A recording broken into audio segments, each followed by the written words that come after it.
Manresa. Sota l'aparença d'harmonia i germanor, una tàbica fractura dividia la ciutat en dues meitats irreconciliables. La perfídia del destí va fer que aquestes dues meitats s'encreuessin de la manera més cruel i insospitada.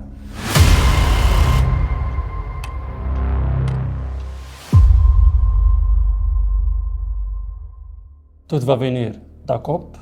D'una banda, vam rebre la denúncia de la desaparició de la Júlia. Feia 2 dies que no apareixia per casa.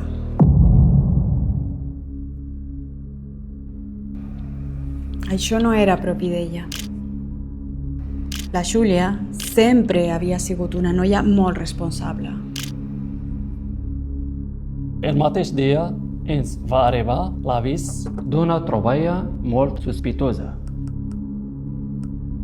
Un pescador havia trobat la roba de la Júlia al costat del riu Cardener. La roba estava ben plegada i apilada, tot disposat amb molta cura. També hi havia el seu mòbil.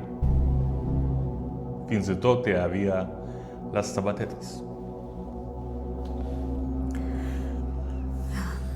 La nena sempre havia sigut molt endreçada.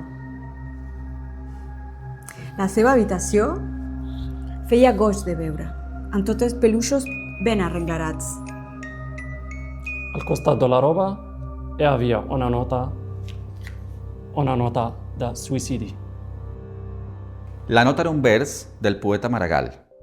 I quan vingui aquella hora de temença en què s'acluquin aquests ulls humans, obriu-me, Senyor, uns altres de més grans, al contemplar la vostra faç immensa. Siam la mort una major naixença. Les anàlisis grafològiques van corroborar que la lletra era de la Júlia, amb un 100% de certesa. Tot plegat platejava molts dubtes. Per començar, no hi havia cadàver. I tota l'escena semblava massa ben preparada. Allò semblava un muntatge. Els estudis de personalitat van concloure que la Júlia no tenia tendències suïcides.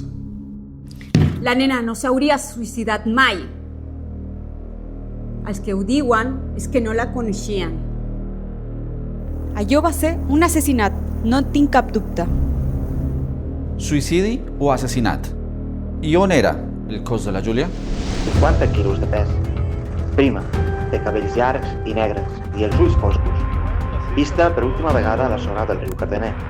En el moment de la desaparició, portava una camisa de colors vius, un mocador blau al cap i arracades de color rosa.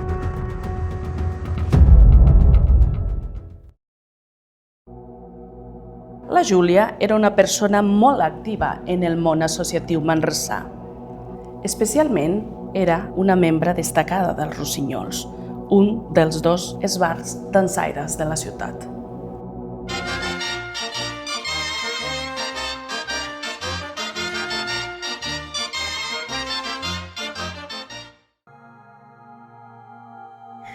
De ben petita ja venia als assajos de l'esbart.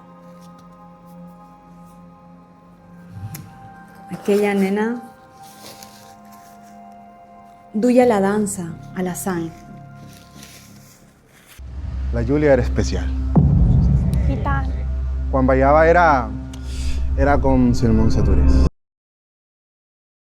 No podia deixar de mirar-la. La Júlia i el Perot eren les 2 estrelles dels Rossinyols. Formaven la parella perfecta. Si estaven fets l'un per l'altre, oi? I tant, i tant. La Júlia tenia un do.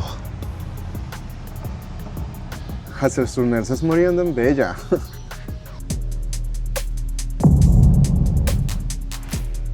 Els estornels eren l'altre esbart dansaire de la ciutat.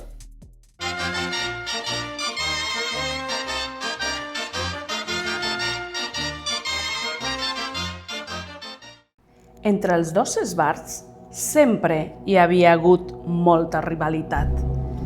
Des de quan? Ningú ho sap. Ningú sap com ni quan va començar, però era ben palpable. Naturalment, nosaltres no ens vam alegrar d'allò de la Júlia. Encara que fos una rossanyola. Va ser una cosa molt trista. La Júlia.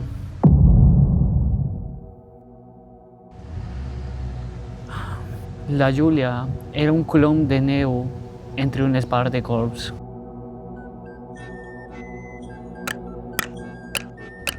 Manresa és una societat escendida. Totes les entitats i associacions estan duplicades. 2 camps de futbol, 2 centres excursionistes, 2 ateneus. Aquí, o ets dels uns o ets dels altres. No hi ha mitges tintes, favets i tremendos. Els favets i els tremendos eren 2 faccions de la Manresa del barroc i se les van arribar a tenir de valent, en morts i tot.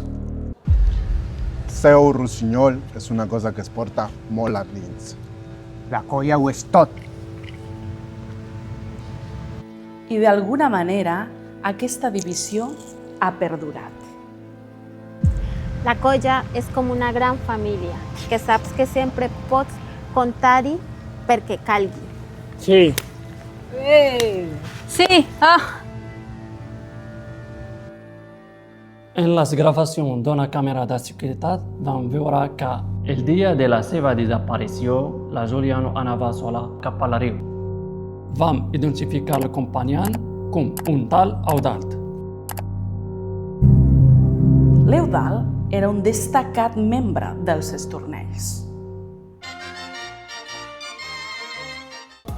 L'Eudald i el Tomeu eren cul i merda. Sí, sempre junts. La geolocalització del mòbil va confirmar la presència de l'Eudald a lloc dels fets el dia de la desaparició de la Júlia. Allò demostrava que els Estornells estaven darrere de la mort de la Júlia. Era la prova definitiva. Això és absurd. I tant! L'Eudald no faria mal a una mosca. Era un tros de pa. Això és impossible, és una mentida, l'Eudald mai.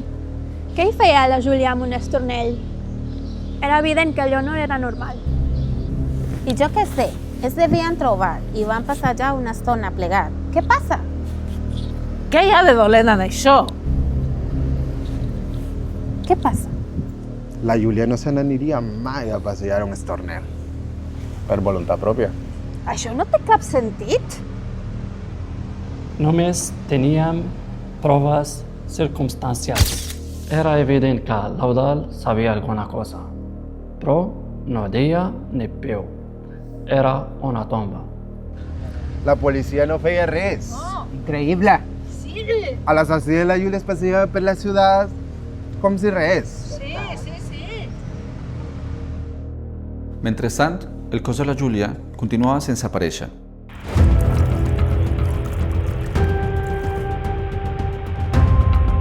Es tracta d'una noia jove, d'1 metre i 53 centímetres d'alçada i 50 quilos de pes. La tensió augmentava. L'aire s'havia tornat tan dens i irrespirable que es podia tallar amb un ganivet. Els manresans contenien la respiració, veient com es congriava la tempesta.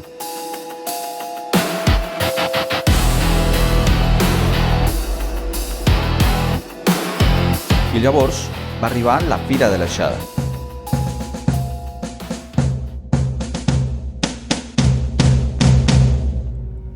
La Fira de l'Aixada és una festa medieval molt concorreguda. Allà, cada any, hi coincidien els rossinyols i els estornells.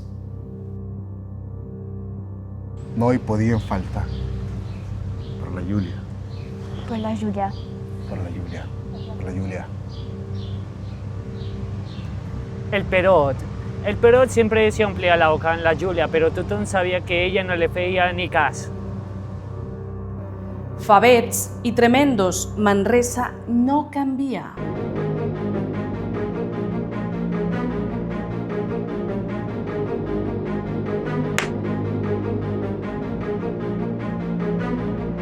És que no ens pensàvem que els Estornels tinguessin la santa barra de presentar-se. A veure, ni l'Eudald ni ningú de nosaltres no s'havia d'amagar de res. Els rossenyols es pensen que la ciutat és seva. La fira va acabar amb una baralla multitudinària.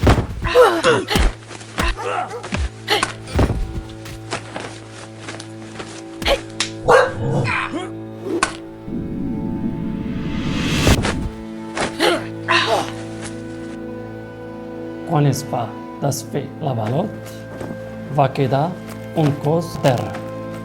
Tenia el cap esbarlat. Era l'Eudald. L'arma homicida era un bastó del ball de bastons de 50 centímetres de llarg i 500 grams del pes.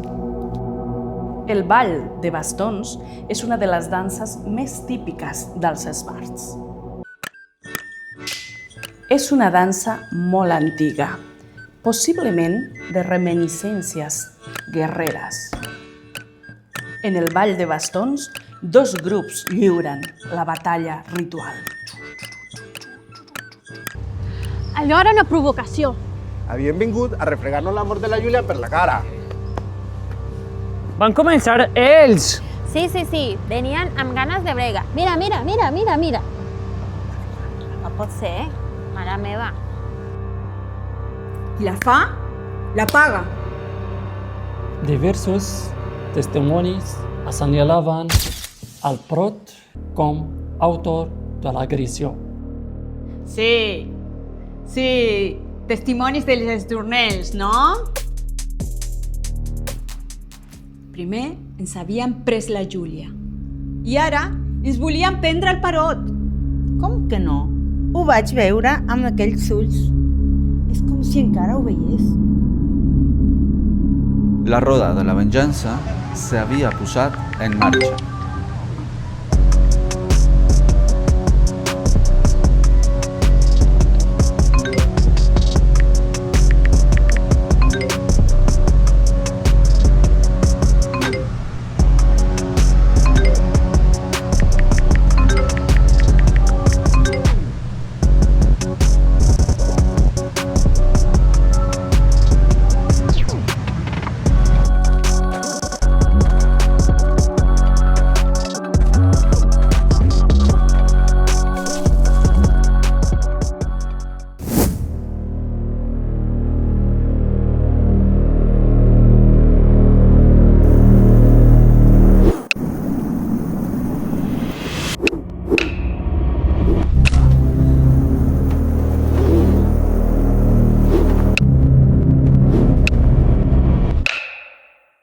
Els cadàvers dels dos nois van aparèixer un tros d'arreu més avall.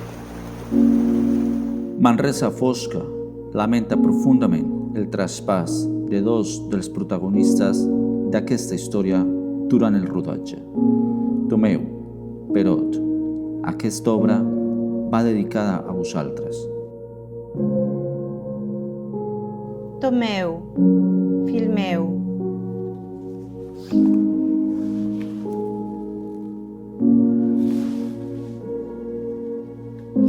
per què havies d'anar a trobar-te en aquell tabalot del Perot? Per què? Per què?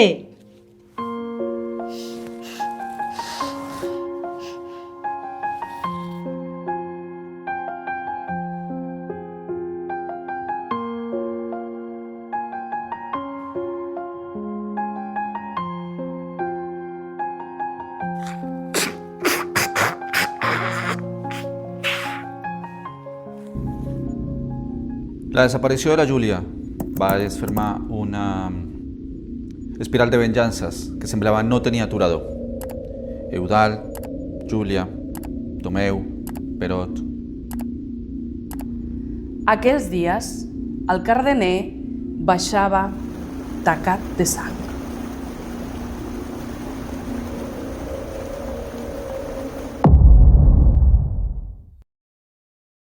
I les aigües continuarien baixant tèrboles. La Júlia va reaparèixer. La Júlia havia aparegut sana i estàlvia. La seva desaparició havia deixat un rastre de mort a la ciutat. I es va presentar a la comissaria. Agents dels Mossos d'Esquadra estan interrogant per esbrinar què ha passat. Resulta que la nina havia simulat el seu suïcidi. S'havia amagat en un refugi del Pedraforca. Volia començar una nova vida amb el seu amant.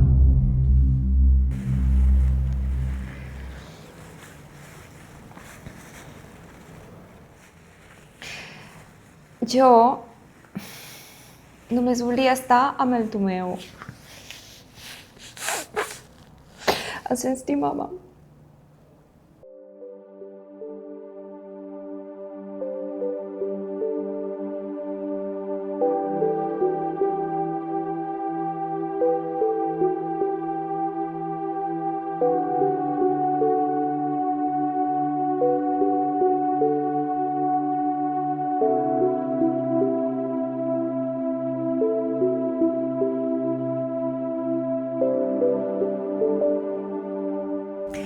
Però aquesta estúpida rivalitat no permetia el nostre amor. Fotuts rossinyols i fotuts estornels. Vaig simular la meva amor per fugir i estar amb el Tomeu. Era l'única manera.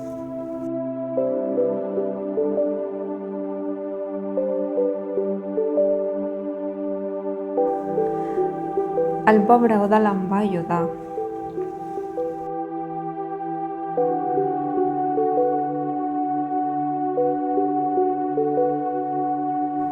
El Tomeu havia de reunir-se amb mi quan les aigües es calmessin. Però les aigües no es van calmar. Ben al contrari, cada vegada s'embravien més. La Júlia no trigaria a tornar a desaparèixer.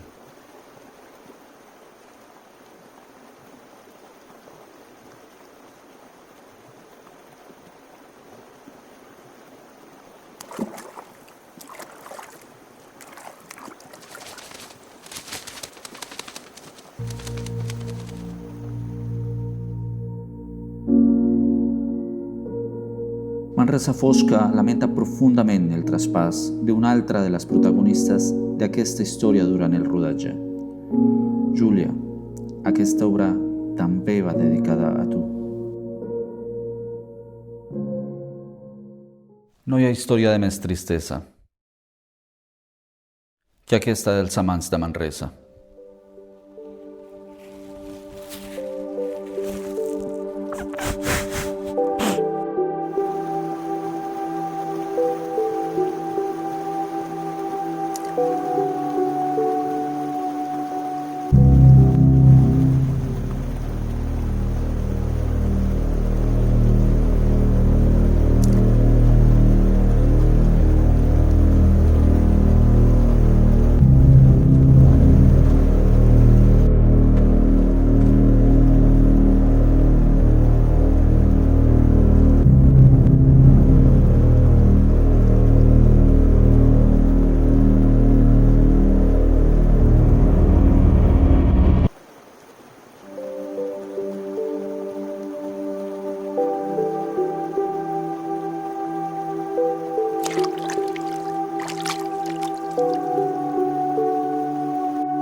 I així va ser. Com un odi antic, va comportar un càstig atroç que el destí, per trobar el seu camí, es va servir de l'amor.